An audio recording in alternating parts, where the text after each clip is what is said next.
तेजस classes में आपका स्वागत है। 1992 से लेकर 2020 तक बिहार में जितने भी एग्ज़ाम हुए हैं उसमें टोटल 12,000 प्रश्न बनते हैं, जिसका यह पार्ट 42 है। यानी इससे पहले हम लोग 41 पार्ट को कर चुके हैं। अगर आप उन वीडियोस को नहीं देखे हैं तो एक एक दो करके आप डिस्क्रिप्शन में प्लेलिस्ट का लिंक है, जाके वहाँ से जुड़ जाइए और सबको देख लीजिए। पीडीएफ भी अपलोड है, जाइए टेलीग्राम में और वहाँ से फाइल में जाके डाउनलोड कर लीजिए। देखिए, इससे पहले हम लोग 3870 तक के प्रश्न को डिस्कस किए थे। आज हम लोग 3871 से 3970 तक के यानी 100 प्रश्न को देखेंगे। यह सीरीज रोज रात आपको 8 बजे मिलता है, संडे को नहीं आता और किसी दिन मुझे बहुत अर्जेंट वर्क होता है तो मैं बता देता हूँ टेलीग्राम में, इसलिए टेलीग्राम में भी आप लोग जुड़ जाइए। देखिए, इन सब एग्ज़ाम को अगर आप देने जा रहे हैं तो है ही, मैं इतना आपको दावे के साथ बोल सकता हूँ, आप इंडिया का कोई भी एग्ज़ाम देने जा रहे हैं ना तो उसमें 60 से 70% आपको यहाँ से प्रश्न देखने के लिए मिलेंगे। चलिए, आज का पहला प्रश्न है, भारत में अधिकतम खाद्य तेल का उत्पादन किससे होता है? तो मूंगफली से होता है। अगला प्रश्न है, रबर का रोपण भारत में कहाँ होता है? केरल तथा कर्नाटक में। मेनली आपको केरल देखने के लिए मिलेगा ऑप्शन में। अगला प्रश्न है, कौन सा तट मसाला उत्पादक है? तो मालाबार तट। अगला प्रश्न है, भारत में फसल के प्रकार को किस प्रकार निर्धारित किया गया है? तो वर्षा के परिमाण तथा तापक्रम द्वारा। अगला प्रश्न है, भारत में फूलों की अधिकतम किसमें कहाँ पाई जाती है? तो उत्तराखंड में। अगला प्रश्न है, कौन सी कृषि जोत भारत में बृहत्तम प्रतिशत में है? तो छोटा जोत। अगला प्रश्न है, भारत में बृहत्तम तिल का उत्पादक राज्य कौन है? तो मध्य प्रदेश है। अगला प्रश्न है, सीढ़ीदार खेती विस्तृत रूप से कहाँ होती है? तो पहाड़ी क्षेत्रों में। तो आपको ऑप्शन था, लेकिन आपको ये ऑप्शन मैक्सिमम टाइम देखने को मिलता है पर्वतीय तथा पहाड़ी प्रदेशों की ढालवा भूमि पर। अगला प्रश्न है, उत्तम मान का गन्ना दक्षिण भारत में उत्पन्न होता है, इसका क्या कारण है? तो गर्म एवं आर्द्र भूमि नहीं, गर्म एवं आर्द्र जलवायु। अगला प्रश्न है, चुंबकीय क्षेत्र किसके साथ अंतःक्रिया नहीं करता है? तो स्थिर आवेशों के साथ। अगला प्रश्न है, एक स्थान से दूसरे स्थान तक विद्युत शक्ति का वितरण उच्च प्रतिवर्ती धारा वोल्टता पर किया जाता है, क्यों? क्योंकि विद्युत का अपव्यय कम होता है। अगला प्रश्न है, मानव आँख की रेटिना पर निर्मित प्रतिबिंब कैसा होगा? तो वास्तविक एवं उल्टा। एक चैलेंज है आप लोगों के लिए, कल का एक प्रैक्टिस सेट है। आप किसी भी एग्जाम का देने जा रहे हैं, प्रिपरेशन कर रहे हैं, तो उसको लगा के दिखाइए। उसमें आपको क्या करना है, 70% स्कोर करके दिखाना है, ठीक है।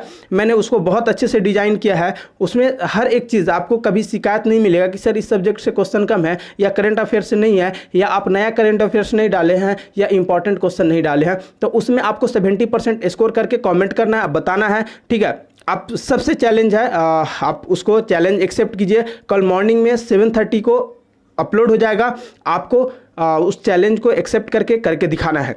चलिए, अगला प्रश्न है, जल में समान लवण के घोल में क्या होता है? हाँ, एक चीज़ और, चूंकि वह जो क्वेश्चन का स्टैंडर्ड है ना हाई लेवल का है, यानी समझ लो आप हाई लेवल का है, मॉडरेट टू हाई नहीं, हाई लेवल का ही है, तो वो थोड़ा सा ज़्यादा समय का हो गया, यानी 8 से 10 मिनट ज़्यादा समय उसका बढ़ गया। क्योंकि क्वेश्चन का आप स्टैंडर्ड देखोगे ना तो आप समझ जाओगे कि किस लेवल का क्वेश्चन है। एक बार आप जरूर पूरा लगाइए, उसके बाद मुझे कमेंट करके जरूर बताइए आप सब।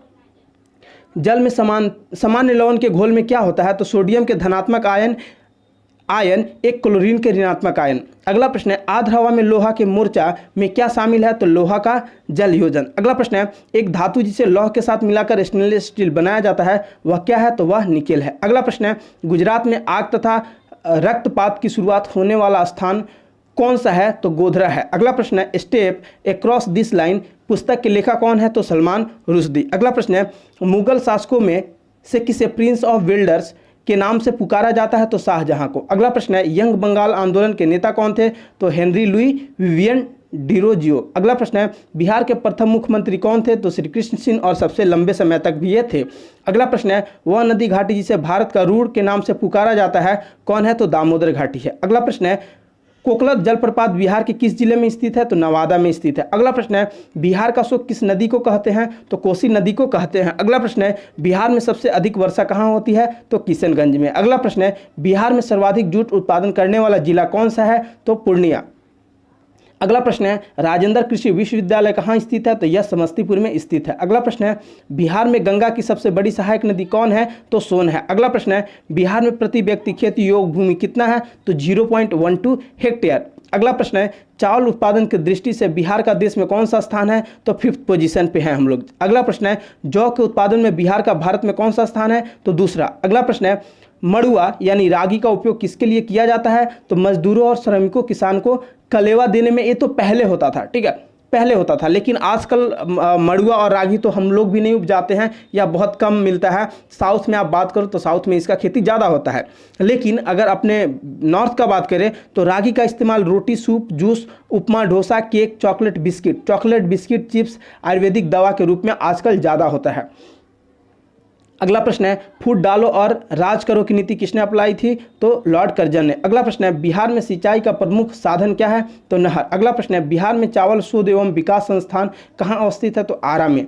अगला प्रश्न है, भारतीय किसान दो फसलों के बीच के अंतराल के दौरान अपने खेतों को क्यों जोतते हैं? तो मिट्टी की सांद्रता बढ़ाने के लिए। अगला प्रश्न है, विकासशील उन्नत फसलों में संस्करण कैसे उपयोगी है? तो अनुकूल जीनों को बढ़ावा देने तथा अनुकूल रहित का निराकरण करने में। अगला प्रश्न है, धान की खेती के लिए उत्तम मिट्टी कौन सी है? तो दोमट मिट्टी।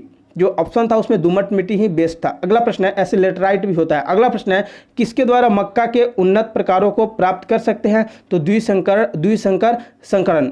अगला प्रश्न है, भारत में वर्षाधीन खेती विस्तीर्णता कहाँ से प्राप्त होती है? तो कन्नड़ मैदानों से। अगला प्रश्न है, भारत में कृषि भूमि की सिंचाई का मुख्य स्रोत कौन सा है? तो नहरें है। अगला प्रश्न है, भारत के किस राज्य में आर्द्र कृषि प्राप्त होती है? तो केरल में। अगला प्रश्न है, किस राज्य को भारत का धान्य भंडार के रूप में जाना जाता है? तो पंजाब को। अगला प्रश्न है, कौन सा सिंचाई नहर थार मरुभूमि के भाग को सिंचता है? यानी इंदिरा गांधी नहर। अगला प्रश्न है, कौन सा राज्य काजू का सबसे बड़ा उत्पादक है? तो केरल। अगला प्रश्न है, भारत में मसालों की खेती के लिए सबसे उपयुक्त जलवायु का प्रकार क्या है? तो गर्म तथा आर्द्र। अगला प्रश्न है, भारत के किस क्षेत्र को भारत के चावल का कटोरा के रूप में जाना जाता है? तो कृष्णा गोदावरी डेल्टा को। इसको आप लोग याद कर लीजिए, मस्ट इंपॉर्टेंट है। अगला प्रश्न है, सुपारी का सबसे बड़ा उत्पादक राज्य कौन है? देखिए ऑप्शन में केरल था, कर्नाटक नहीं था, नहीं तो कर्नाटक नंबर 1 पे है। अगला प्रश्न है, आप लोग कर्नाटक याद कर लीजिए, ठीक है, मेन कर्नाटक ये नहीं होगा तो ही केरल होगा। अगला प्रश्न है, जोजिला दर्रा कहाँ स्थित है? तो जम्मू एवं कश्मीर में। तो ओल्ड क्वेश्चन है, बट अभी जो है लद्दाख में पड़ रहा है, तो आपको लद्दाख याद रखना है। अगला प्रश्न है, भारत में दैनिक तापक्रम का अधिकतम पारस कहाँ है? तो लेह में। अगला प्रश्न है, किस सागर में अधिकतम खारापन पाया जाता है? तो लाल सागर में। अगला प्रश्न है, सतत अल अरब किसके किसके बीच सीमांकन बनाता है? तो ईरान एवं इराक। अगला प्रश्न है, सना किसकी राजधानी है? तो यमन की। अगला प्रश्न है, कौन राजा चौगान यानी पोलो खेलते समय मारा गया था? तो कुतुबुद्दीन ऐबक। अगला प्रश्न है, किसे भारत में हड़प के नीति का सूत्रपात किया था? तो लॉर्ड डलहौजी। अगला प्रश्न है, महात्मा गांधी ने सर्वप्रथम सत्याग्रह को हथियार के रूप में प्रयोग कहाँ किया था? तो दक्षिण अफ्रीका में। अगला प्रश्न है, अंकगणित में दशमलव संकेत का आविष्कार किसने किया था? तो ग्रीकों ने। अगला प्रश्न है, बुद्ध का जन्म कब हुआ था? देखिए बुद्ध का जन्म 563 में है, लेकिन यहाँ पे 567 आप लोग को ऑप्शन में था, 563 नहीं था, तो इसको लगा सकते हैं, बट मैं नहीं प्रेफर करूँगा। ऐसे केस में आप 563 याद रखिए, ठीक है। जब बहुत रेयरेस्ट ऑफ रेयर हो तो 563 के जो आसपास हो उसको आप लगा दिया कीजिए, लेकिन 563 याद रखिए। अगला प्रश्न है, कालचूरी की राजधानी कहाँ थी? तो त्रिपुरी में थी। अगला प्रश्न है, तारीख फिरोजशाही किनके द्वारा लिखा गया था? तो बर्नी के द्वारा। अगला प्रश्न है, तुलसीदास किसके शासनकाल के दौरान थे? तो अकबर के। अगला प्रश्न है, मूंगफली का प्रमुख उत्पादक राज्य कौन है? तो गुजरात। अगला प्रश्न है, धल्ली राजहारा क्षेत्र से लौह किस इस्पात संयंत्र को आपूर्ति किया जाता है? तो भिलाई को। अगला प्रश्न है, कौन सा देश प्राकृतिक रबड़ का प्रमुख उत्पादक है? देखिए यहाँ पे फिर से आपको मलेशिया हर बार रिपीट कर रहा है, लेकिन मैं बोल रहा हूँ थाईलैंड नंबर 1 है, मलेशिया नंबर 3 पे और भारत हम लोग चौथे नंबर पे हैं। तो इसको आप लोग याद रखिए। थाईलैंड, इंडोनेशिया, मलेशिया नहीं, थाईलैंड और इंडोनेशिया नहीं दिखे ना तो ही मलेशिया लगाना है आपको। ये इसका चारों सीरीज आप याद रखिए जरूर। अगला प्रश्न है, भारत और पाकिस्तान के बीच विवाद का मुद्दा बना बगलिहार प्रोजेक्ट भारत द्वारा किस नदी पर बनाया गया? तो चिनाब पे। अगला प्रश्न है, विश्व प्रसिद्ध फूलों की घाटी उत्तराखंड में किस स्थान में स्थित है? तो चमोली में। अगला प्रश्न है, विश्व में भारत उत्पादन में अग्रणी किस चीज़ में है? तो माइका में। अगला प्रश्न है, बरौनी, देखिए बहुत और भी चीज़ में है, लेकिन वहाँ पे आपको माइका था और खनिज से रिलेटेड था। अगला प्रश्न है, बरौनी तेल परिष्करणशाला कब स्थापित हुआ था? तो अगेन 1964 में रूस के द्वारा स्थापित किया गया था, लेकिन ऑप्शन में 1960 था, 64 नहीं था, इसलिए आप इसको कट कीजिए और 1964 के याद कीजिए। अगला प्रश्न है, बांग्लादेश में प्रवेश के पश्चात गंगा नदी किस रूप में जानी जाती है? तो पद्मा। अगला प्रश्न है, कौन सा राज्य साधारण नमक का अधिकतम उत्पादन करता है? तो गुजरात। अगला प्रश्न है, प्रथम संवैधानिक संशोधन अधिनियम 1951 किससे संबंधित है? तो कुछ राज्यों की कृषि भूमि सुधार से। अगला प्रश्न है उच्च न्यायालय के न्यायाधीशों की अवकाश की आयु कितनी होती है? तो 62 वर्ष होती है। अगला प्रश्न है नाथुला दर्रा भारत को किससे जोड़ता है? तो चीन से भी आपको देखने के लिए मिल सकता है, लेकिन एग्जैक्टली तिब्बत से जोड़ता है। अगला प्रश्न है भारतीय मूल संविधान में अनुच्छेदों की कुल संख्या कितनी थी? यहाँ पे देखिए मूल संविधान बोला जा रहा है तो 395 होगा। अगला प्रश्न है भारतीय तिरंगा के अशोक चक्र में कितनी आराएं होती है? तो 24 होती है। फिलहाल ये सब प्रश्न आना बंद हो चुका है, तो ये याद रखिए, लेकिन कभी ना कभी आपको देखने को मिल सकता है किसी लोअर एग्जाम में। अगला प्रश्न है जब किसी भार को लटकते हुए लंबे तार के साथ जोड़ा जाता है तो यह क्या उत्पन्न करता है? Tensile strain. अगला प्रश्न है परमाणुओं की नाभि में पाए जाने वाले एक सापेक्षतः भारी एवं उदासीन कणों को क्या कहते हैं? तो न्यूट्रॉन कहते हैं। अगला प्रश्न है नाभिकीय विखंडन को सर्वप्रथम प्रयोगात्मक तरीके से किसके द्वारा देखा गया था? तो हून एवं स्ट्रॉमसन के द्वारा। अगला प्रश्न है किसी बैटरी से दिश धारा को प्रत्यावर्ती धारा में रूपांतरण करने वाला उपकरण क्या कहलाता है? ऑसिलेटर। अगला प्रश्न है श्यानता निकटतम रूप से किससे संबंधित है? तो घर्षण के साथ। अगला प्रश्न है गुरुत्वीय त्वरण जी का स्थिरांक जी के सापेक्ष कितना है? तो जी बराबर क्या होगा? Gm/r²। अगला प्रश्न है KMnO4 में Mn की ऑक्सीकरण संख्या कितनी होगी? आप निकाल के देखिएगा, +7 आएगा। अगला प्रश्न है रेडियोथेरेपी में उपयोग होने वाली नोबेल गैस कौन है? तो रेडॉन, यहाँ पे रेडॉन होगा। अगला प्रश्न है इथिलीन ओजोन से अभिक्रिया करके क्या देती है? तो ओजोनाइड देता है। अगला प्रश्न है सुपर फॉस्फेट ऑफ लाइम का उपयोग किस लिए होता है? तो उर्वरक के रूप में होता है।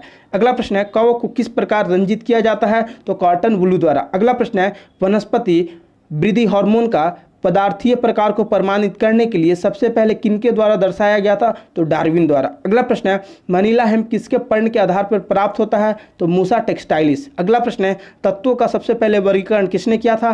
तो डोबरनियर ने किया था। अगला प्रश्न है फिनाल मर्क्यूरिक एसिड को छिड़कने से किसका दर घट जाती है? तो जो इवेपोरेशन का दर घट जाता है। अगला प्रश्न है क्लोरोफिल जीव संश्लेषण के लिए पौधे को किन तत्वों की जरूरत होती है? तो आयरन एवं मैग्नीशियम की। अगला प्रश्न है पत्तियां हरी क्यों दिखती है? क्योंकि हरी रोशनी का परावर्तन करता है। अगला प्रश्न है सिनेबार किसका खनिज है? तो पारे का। अगला प्रश्न है वाल्स्टोपर किस अवस्था में बनता है? तो गैस्टुला। अगला प्रश्न है कौन सा विटामिन खून जमने वाला कारक है? तो विटामिन के। अगला प्रश्न है मजबूत संरचना जो कि खरगोश की श्रेणी में मेखला का आधा भाग है क्या कहलाती है? तो सैक्रम। अगला प्रश्न है प्रथम बार मंगल ग्रह पर उतरने वाला अंतरिक्ष यान कौन सा था? तो पाथफाइंडर। अगला प्रश्न है हर्षवर्धन का शासनकाल लगभग कितनी अवधि तक थी? तो 40 वर्ष। अगला प्रश्न है मगध में मौर्य साम्राज्य के तत्कालिक उत्तराधिकारी कौन थे? तो शुंग थे। देखिए आज के लिए हम लोग इतना ही। कल का चैलेंज आप लोग एक्सेप्ट कीजिए, जरूर आइए और करके बताइए कैसा लगा वो सेट, ठीक है, ताकि आपको भी समझ में आए कि हार्ड प्रश्न क्या होते हैं और मैंने जो अब तक प्रश्न करा है उसके बाद ए लेवल का प्रश्न बनना चाहिए या नहीं बनना चाहिए। चलिए फिलहाल के लिए हम लोग यहीं पे इसको विराम देते हैं, मिलते हैं अगले वीडियो में। फिलहाल के लिए टाटा और बाय बाय।